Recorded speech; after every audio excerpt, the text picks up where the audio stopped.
So, like we said, we are trying to give you our perspective on data interoperability integration, but we look more at the system approach beyond the technical. So we'll start with two quick quotes. As you see, the before data, you are just another person with an opinion, and we know that from the illustrious David Edward Clemens. In context, Liberia is a small country on the west coast of Africa with a population of less than 5 million. Liberia came out of a brutal 14-year war that started in 1990 and only ended after we have killed 250,000 of our own citizens, displaced numerous and with massive destruction of infrastructure and basic amenities. We had an election in 2006 that basically stabilized the country. But as we're trying to get on our feet, we had the aforementioned Ebola outbreak of 2014, and now we are in at the tail end of the global COVID-19 pandemic. What we are talking here, we are beginning now to talk of data and its relative importance. How important, reliable, accurate, timely data is for decision making and action. And how also you want all subsystems of an overall health information system to be cohesive, coherent, and work together. No singular information system can exist and provide the level of interpretation and analysis for overall improvement of health. So we are talking basically setting the stage, how we can begin to get sub-information system working together and what engine could be used in that stage. As a country, we are looking at best practices as we cannot continue to invent and reinvent wheels. Togo, I will make no more mention of the Ebola outbreak. Togo have beaten that topic to death already. So in Liberia, we have what we refer to as health information system subsystems, and we will explain a bit more. But these subsystems, prior to the outbreak of 2014, they were largely fragmented. We had parallel collection and reporting system. Notifiable disease reporting system were housed in another division. Routine data collection from aggregate facility data were housed in another section. And as he mentioned, the vertical program, the disease specific program, with their own resources, hired their own people collecting data that were all silos. And all of these were happening until we had a massive Ebola outbreak, which basically laid bare the deficiencies that we had in this system. So just as a short walk through the evolution of the information system of Liberia, 2016, no, not 2016, 2006 was when Liberia had its first contact with the DHIS2. And the DHIS2 version was the DHIS2 version 1.4. Since then, Liberia had incrementally adapted the use of the DHIS2. Before then, it was we refer to everything that was automated as HMIS. And HMIS largely was just the aggregate reporting form, not line lists, nothing, everything from the health facility. And the evolution, and I will not try to do line by line walkthrough. We developed a national monitoring and evaluation strategy. During the time period, we also had specific policies and strategies developed up to 2016, 2017, when we looked at the information system, uh, developed a comprehensive system where we look at the framework, and I will show that to you shortly.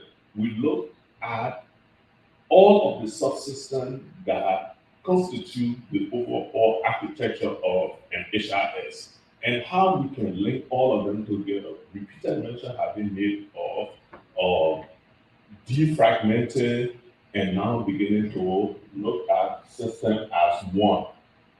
So, like every other country, health information system can be divided into two distinct categories. One is the population-based data sources, and the second is the institution-based data system, otherwise facility-based information system. And it is this component, this right-hand side, that we visit ourselves with when we are talking the routine health information systems. And from our strategy, from our deliberation, these were the subsystems that made up the overall architecture of the health information system. We have the HMIS, which is again referred to the aggregate facility reporting system, the disease surveillance information system, community human resource information systems, logistics management information systems, research. There are other subsystems that are still under development, as you see here, financial management, EMR, individual patient record from health facilities. We have done very little with it as far. So again, this is the framework. Our overall thinking is that you have a layer here, interoperability layer conceptually, where you begin to plug in all of these subsystems. So this, when we mention this here to the technology folks, this is their visualization of it. So I bring this. The policymakers understand the subsystems. When you diagram it like this, the policymaker, they identify with this here a lot more. The technology folks identify with this a lot more versus the previous, where the technology folks, they go out of their way to confuse the policymakers. So in this conceptualization, we have the same interoperability layer here, but again, the technology folks are saying you have to store the data somewhere. So nationally, we feel that the DHIS tool can serve as the data repository, the national data repository for the storage of all the data. But again, we have a backup. We are storing also in a server. There are commonalities for all of these subsystems. For instance, there is the master facility registry, another registry. We have the terminology services, as well as ensuring that if possible, to make some of these systems SMS enabled so that you can eliminate paper as much as possible from the most granular level. So again, these are the same subsystems that we mentioned before. Again, the technologists in their overall idea that if we are collecting enormous volume of data, we have to share them We have to analyze them again. So this is the analytics section here, and showing that while you are collecting data, you have to have analytics built in, and then be able to share out uh, to everyone that will need. But overall, again, the goal overall HRS is to ensure that all of the subsystems connect and can communicate with one another. I always like to keep this short, the system approach, in order to have this sort of interaction. You must think of the people, the technology, and the processes. Even the people itself, you have to break it apart. No system work, or at least in Liberia, the system will never function if you don't have the aforementioned technologies that we spoke of. You do not have the program folks, the program folks that care nothing about the technology but wanting to know that their program are going. But and eventually the technology says we are building this here for you, but you cannot build without them.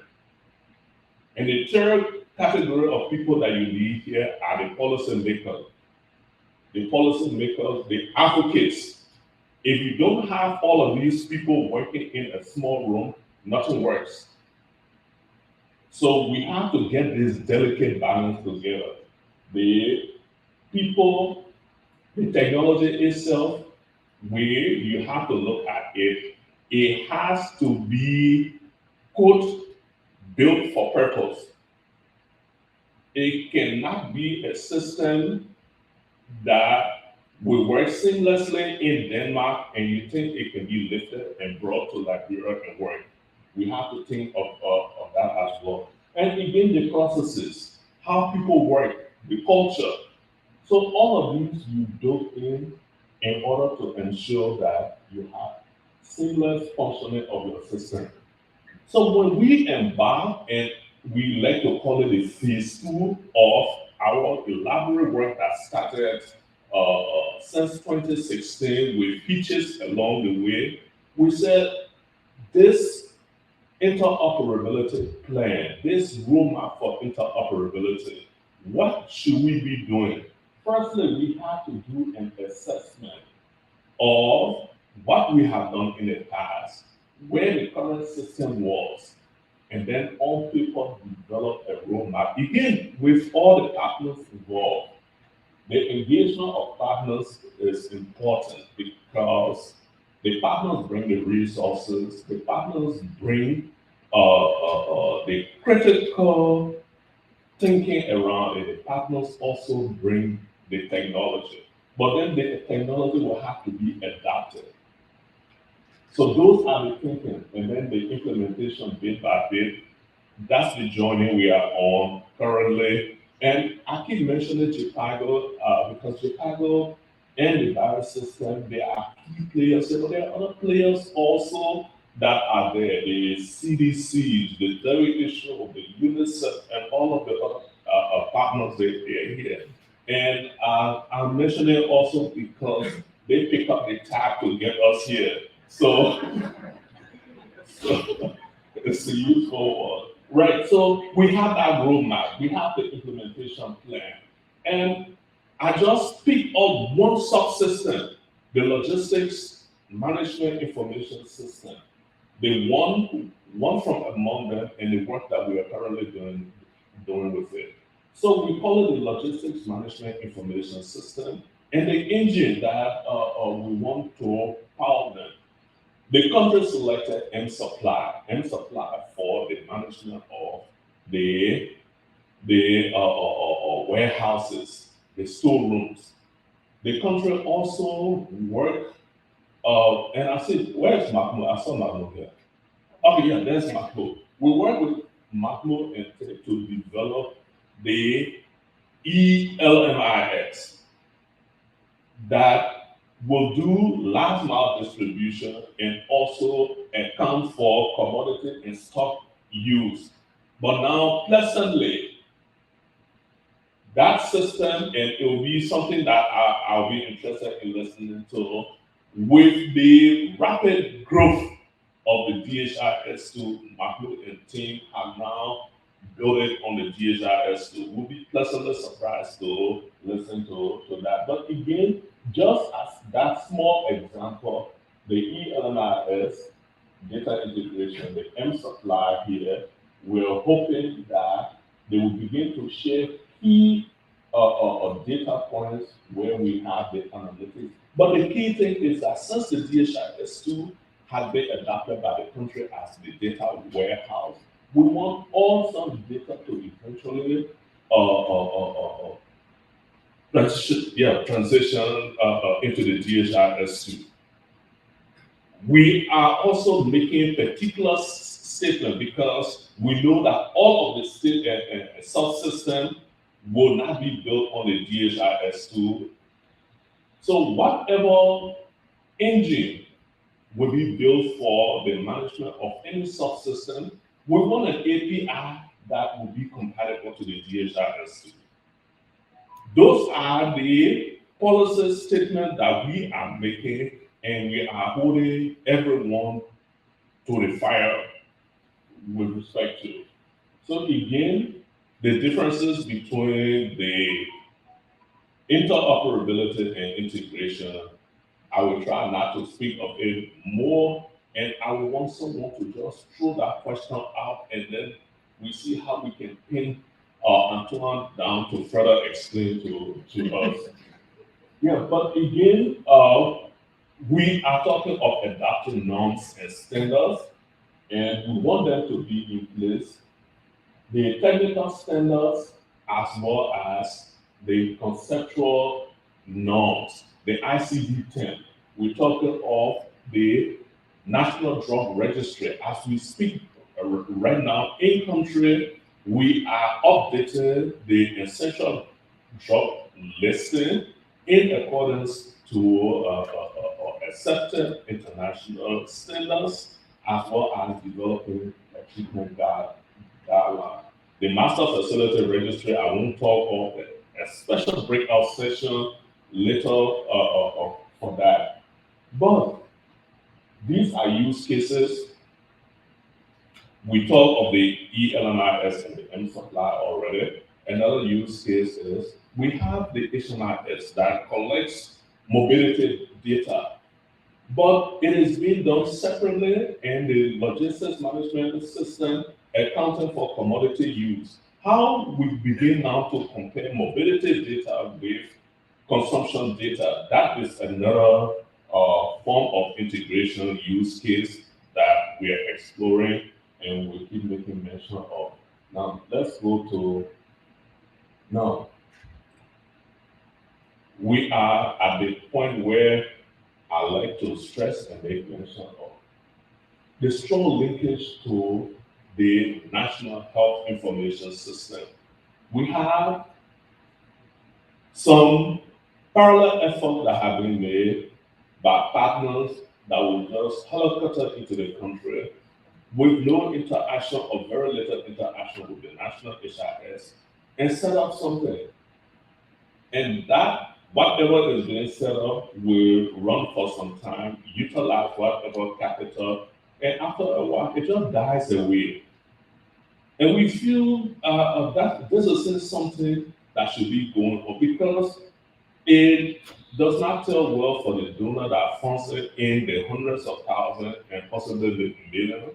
It doesn't bode well for the country because it further confuses the system. It leads to fragmentation and all that. It also doesn't bode well for the implementers on the ground. So we're talking of a roadmap for interoperability. We want every partner that begin to work with the country begin to adapt and conform to this elaborate and very detailed roadmap that we've developed. We have adapted terminology standards and we likely share with everyone. We mentioned already the DHIS2 being the data warehouse. So if you are collecting anything that doesn't enter the data warehouse, it's also of the system. We're talking health information exchange. Uh, that is another portion of my presentation, Honorable Yensua, that you made mention of. We are talking of building whole health information system competency. I dare say in the country we have quite a few individuals that are very, very adept, Patrick being one of them, in the use of the DHIS2, and we continue to build these core competency as we go along. We have developed, or we are developing a master facility registry already. We talk of the hosting of data in the cloud while also using the DHIS2 as the repository. We are improving the ICT infrastructure to support HIS as well. Then the requirements overall, we have specific requirements that we lay out and bring out almost like a ballot that we like to give to partners coming into work.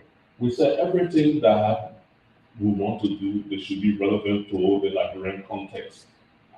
We're running out of time, I guess.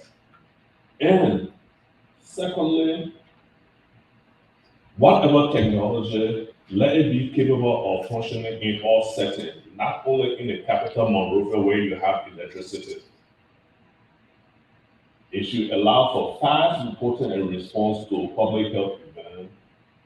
We wouldn't want a Mercedes when a simple Toyota will work just as well. It can be set up. We want our setup to be at very low cost, one that can be sustainable. We also talking of the production of reports, not just collecting data, but we want a system that will be adept at producing epic reports, capable of automatic feedback and response, overall interoperable with the HIS. That's a song that we keep saying. Anything you try to stand up in the country, let it be interoperable with the DHIS too. Again, it should be sustainable. We are not wanting a white elephant, something you just bring and leave, and then we are spending our days earning trying to keep that white elephant alive. Because we will not have a connection everywhere in the country, we would prefer systems that can also function in an offline mode. We talk of our experience and lessons learned, the sort of roadmap that we had to do. So I will skip this quickly in the interest of time and just talk challenges, which will be our last slide. Overall, the biggest challenge we have is the around coordination or lack thereof. So often at times we stumble upon people sitting somewhere, maybe in some leeward counter and so, and it's like, what are you doing here? I said, oh yeah, we are collecting data. And you're like, data for what? So, oh, our program is here and we are collecting. So let's see your form. You see the form completely different from what you have there. Coordination in terms of implementation, coordination in terms of personnel movement. So that is the biggest challenge we have in the sector. Another is, all donors and implementing partners that come into the country, they come there wanting to do good. It's how the good is done is where we differ quite a bit. For instance, some farmers come into the country with a blueprint from Papua New Guinea, and they come and expect that blueprint to work just as well in your country without consultation and anything. So, oh no, this is how it is done. So, donors insisting on their own plan. Another is around funding issue, and the funding issue isn't just around the partner. I mean, Liberia is a poor country with a GDP theoretically on paper of less than $1 billion. So the government priority HIS is like the lowest on the food chain. So most of the investment in information system come from capital, but that again is where the challenge come in. And I often like to shame people by saying also it has become a case of he who pays the piper begin to call the tune. And that should not always be the case. We have a framework, we have a plan, we have a strategy, we have a roadmap. We like to see people, I mean, if overall do good, then let's do good by adapting and working within the strategy. The well laid out plan that the government, the health ministry, the information system unit have laid out. Again, capacity development, the country is building capacities, but we have examples, particularly around the Ebola outbreak, when this massive infusion of capital came into the country for a certain things, including information system building. Some system will be built, the partner leave 2 weeks after is no longer functional. So capacity often at that time was something that was thought of 1 or 2 days before the partner disengaged. We want to uh, skip away from it. Again, the development of technology that is either naive or parallel to the ministry system is a big challenge. So I will close this off with just this one quote. I mean, you can have data with all information, but you cannot have information with all data. Another quote by Moran. So thank you very much for listening.